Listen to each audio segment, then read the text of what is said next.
Yeah, good.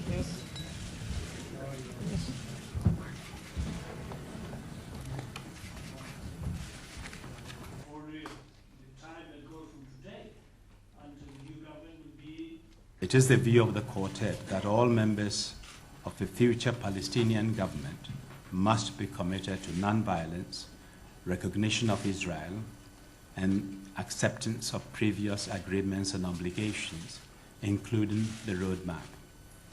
We urge both parties to respect their existing agreements, including on movements and access. The Quartet called on the Palestinian Authority to ensure law and order, prevent terrorist attacks, and dismantle infrastructure of terror. Establish fiscal accountability and reform the insurance. The Quartet concluded that it was inevitable that future assistance to any new government would be reviewed by donors against that government's commitment to the principles of nonviolence, recognition of Israel, and the acceptance of previous agreements and obligations, including the roadmap. The Americans and the whole world wants in the area, if indeed a government...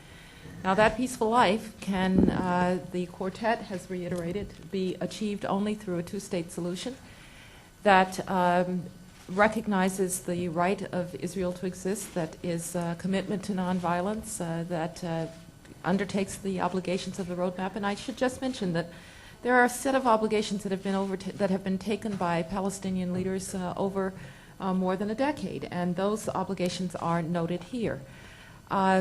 It is incumbent now on all to insist that any future Palestinian government will indeed live up to those obligations, and that is what we have done. And reform remains an important task. Mindful of the...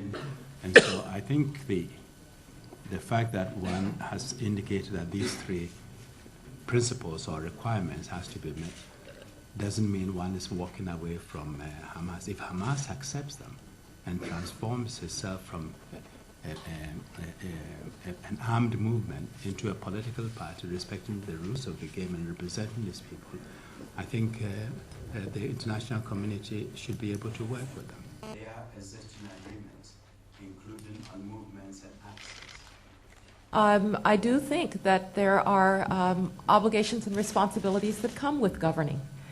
And it is not the first time that elected representatives have then had to deal with those obligations and those responsibilities. And in the case of the Palestinian people, I think you see a group of people here who are committed to trying to help the Palestinian people secure a better life. They deserve a better life.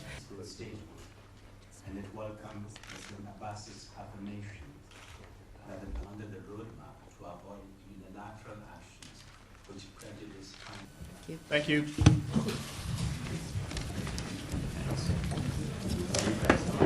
Yes. No, of course. I think I leave you to sort that one out. Secretary Rice, just a couple of words for the BBC. Sorry, I've got another meeting tonight. I know you have.